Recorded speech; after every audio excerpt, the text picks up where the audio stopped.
stayed home. We were hurricane ready, batted up all the shutters on the windows, prepared. It came very intense. It seems like someone was stomping on the roof, and I said, "Wow!" She reached, and the roof is practically shaking because we're in a stone building, really. And the roof was literally, the ceiling fan and everything was literally like, the roof is literally like someone had a suction where they were sucking it in. Like you could have sit here and watch the roof go in and out, in and out.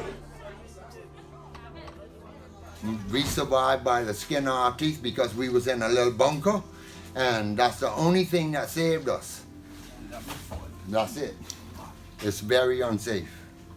It's not going to be good. Next couple of days, you cross the cholera. There's various diseases that could break out if you stay here.